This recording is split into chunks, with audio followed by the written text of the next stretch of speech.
Hey, it's Karel, and welcome to Life in Segments. I've been thinking a lot about dumpsters recently. I know that sounds odd, but I really, truly have been. You see, I've actually eaten out of one before when I was homeless.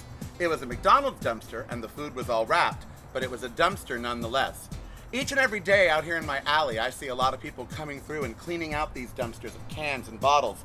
Why? Because they're desperate for money, and that's their safety net. Now, I'm really worried because back in the last elections, Republicans said that these people, the poorest of the poor, that they have a safety net, that they don't really need the public services, that they're all just really lazy. Well, I kind of know the other side of that story because I've been there. So I thought instead of just talking about them or at them, we take one of our segments today on Life in Segments and go out and actually talk to the homeless and see what they think of the safety net and what would really, truly help them. Now, I've been very lucky because I can get up, get out of the dumpster, and leave this life behind. But so many others can't. So let's go talk to them. Also today we're going to look at transportation, and we're going to go live on KGO AM 810, all on Karel's Life in Segments, whose career seems to have gone literally to the dumps. Stronger, stronger together. Stronger, stronger together.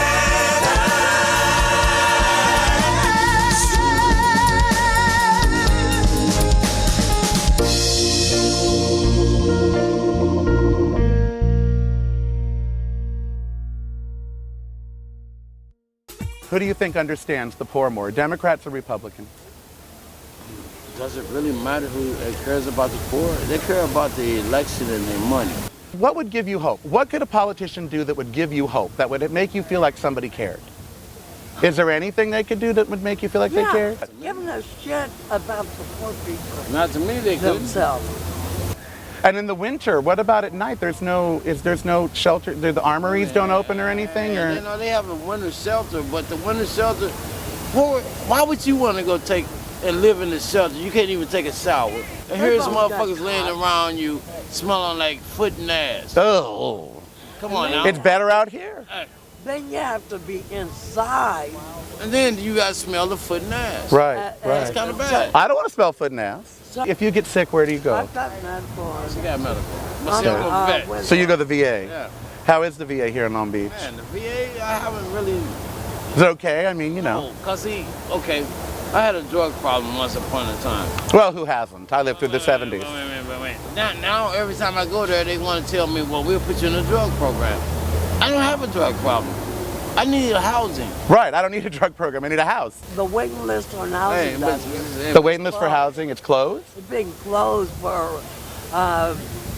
And how does it open up? Does someone have to die or something for it to open up? How does it really? They more or less, it's closed. Wow. I had to go down to LA to sign up on it. They say, oh, there's not enough funding. How do you feel when you hear about there's no money for anything and that you see them spending money on so many other things like war and There's no need me getting upset over something stupid, something you can't change? something I can't control. Right. You know, so it's kind of stupid. Obama, I believe. Well, hey. So you support Obama too?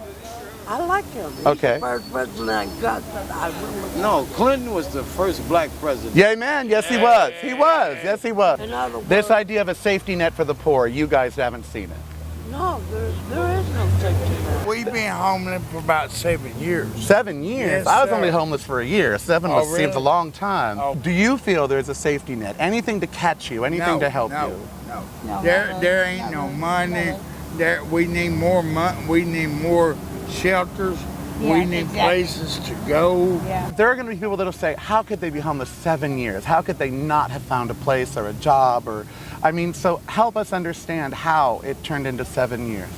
I was a car salesman. Okay. I had my own car, my own house, everything. But now I came up here and met this girl.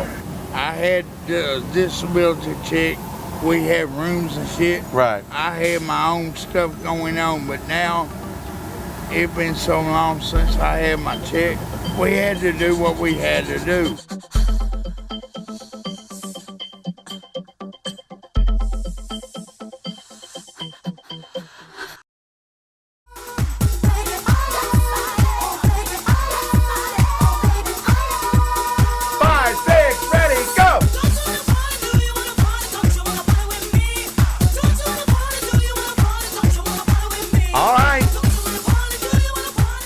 It is the Karelcast. I am Karel. So very glad you are joining me. Am I old or just old-fashioned?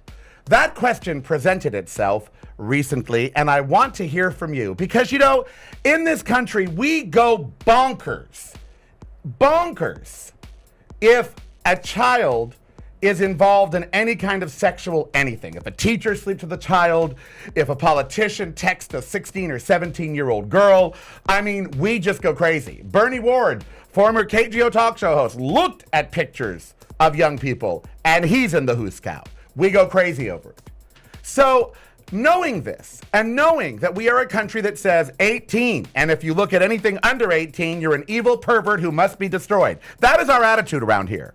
I mean, let's be real. If you look at anything under 18, you are an evil pervert. That's just the way that is.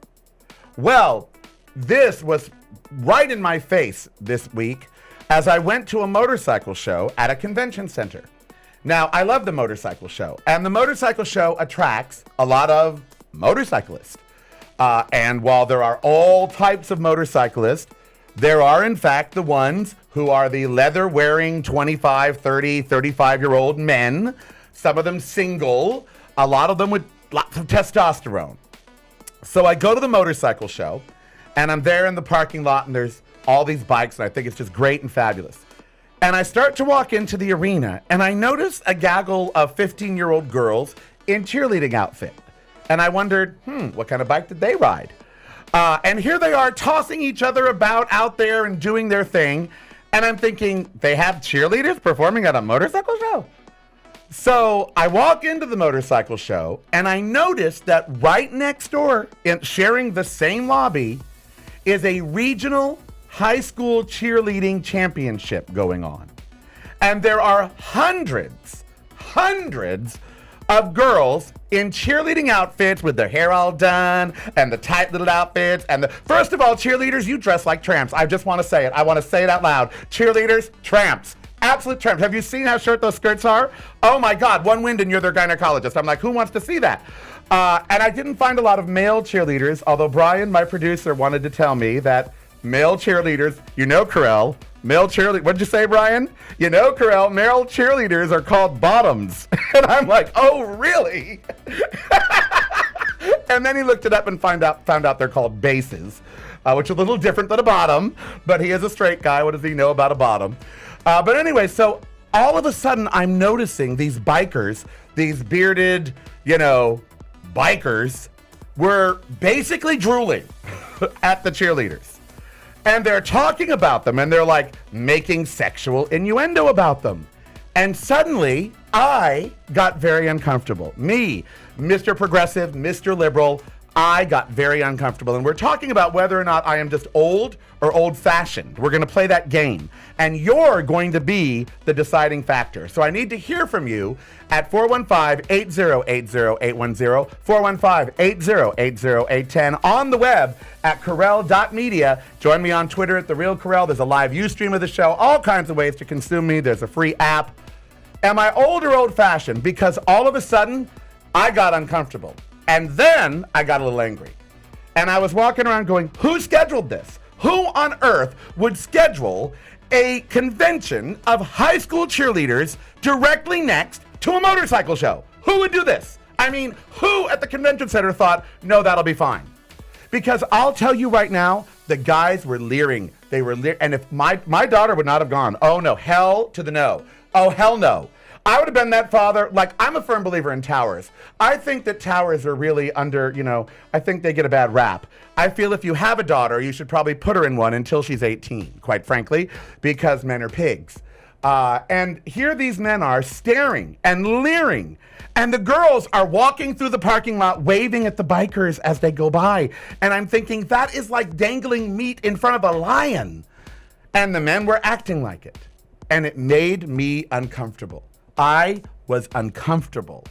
I was like, you know what? I shouldn't even worry about this. The parents didn't seem worried about it. No one seemed worried about it except me. So was I old or old-fashioned?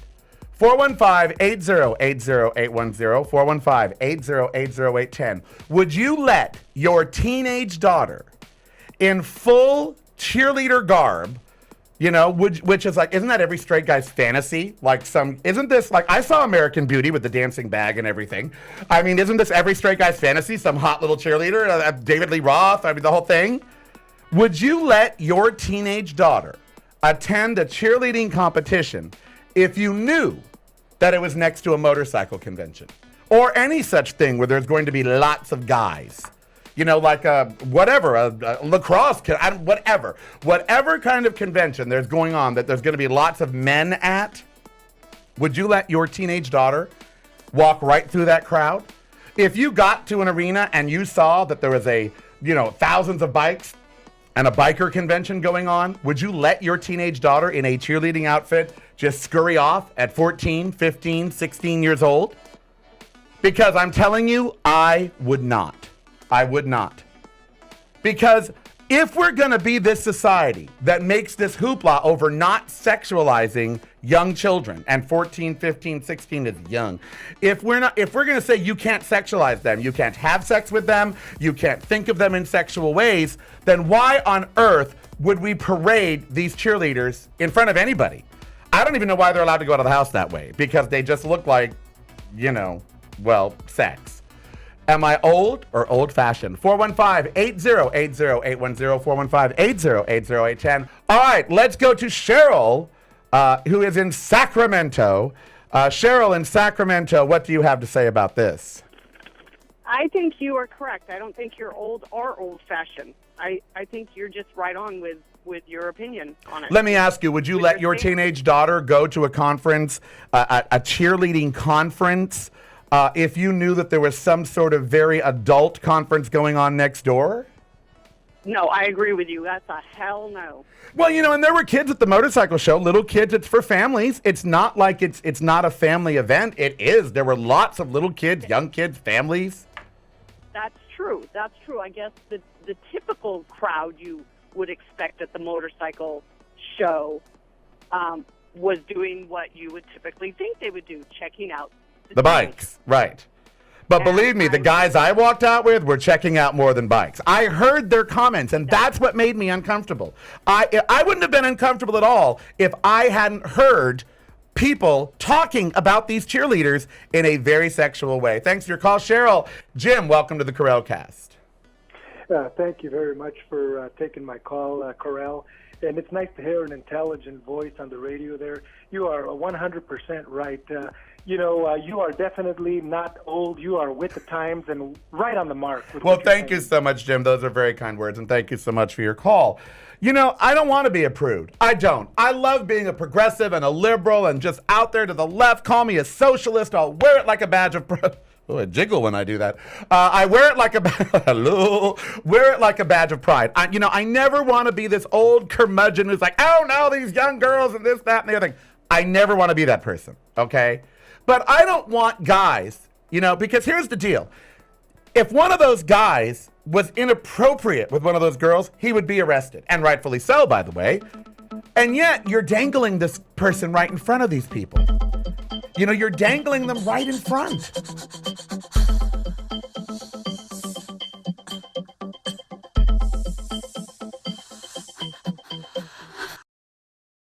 In our country, it is almost impossible to get from point A to point B without some kind of transportation.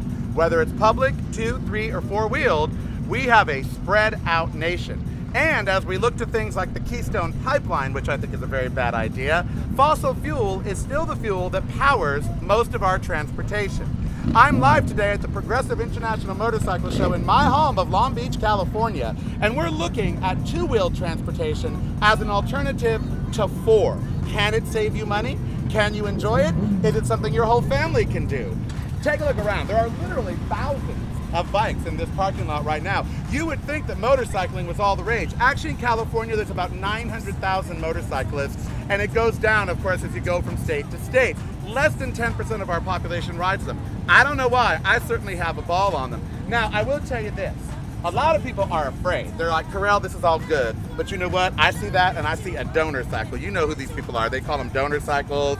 They tell you you're going to die if you get up on one. I've been on one for 7 years. I ain't dead. Do you know 15,000 people a year fall and die in the bathtub? 4,000 on motorcycles. 16,000 pedestrians get run over in the streets. Only 4,000 people on motorcycles. So everything has got to have some perspective on it. Is it more dangerous than a car? If you ride it improperly, of course. It can be a fun alternative to get you around town. We're going to go inside to the Long Beach Convention Center and take a look at some of the two-wheel transportation that America and other countries has to offer you right now. All right, so if you wouldn't want to have the Keystone Pipeline, if you actually want to join the rest of the world in ways to get around, I highly recommend. I started on a scooter. Everybody should probably start on something low. That way you don't kill yourself the first time out. Honda makes them, Yamaha makes them, they all make them, and that's because in every other country, the gas economy can't be beat. These things get from 40 to 75 miles per gallon. Some get upwards of 100, and now the big thing around here is electric. So a lot of these are going electric, and of course you can go as long as you want to. So if you're out there and you're thinking, okay, maybe just to get around town, this would be a great entry-level type of thing, a scooter. About 150 cc, 200. You don't want to go above that, or, well, you could fly off, and that wouldn't be pretty. Now, you're a friend of our show, you're a friend of mine, you know I'm a motorcyclist, and you've ridden on the back many a time. But right. how far do you drive to work? You live in Whittier, you work in, how far do you drive? About 25 miles. 25 miles, 50 miles a day. How much you spend in gas? I would say at least about 300 to 400. A month? Woo! Sweet baby, Jesus on the cross. Now, why don't you think about two wheels? Why not? I am terrified of driving a motorcycle. You are? Are you really scared? Yeah, I don't want, yeah. What if I told you that they're going to put you on here and they're going to show you the actual experience of riding a motorcycle, minus moving? Oh, well, if it doesn't move, I'm Why? Because if it moves, you're just like, I'm right, I'm not, yeah. Well, no, Harley has this set up here, and they're going to put you on it, and they're going to simulate you actually riding a motorcycle. Are you scared to do that? No, I'm not scared to Are you sure? drive it, no. What if you screw up? Well, but it's not moving, so. All right, well, we're going to talk to the Harley people and get you on the back here. Steve, is it wrong that I hope you totally mess up?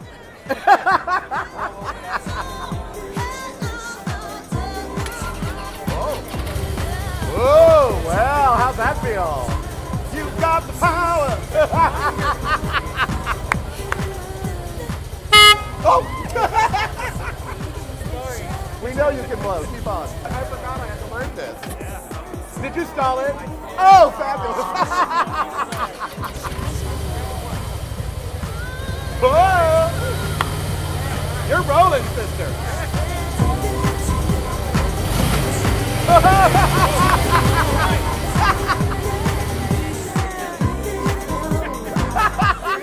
Oh, my crotch gets so hot on this thing.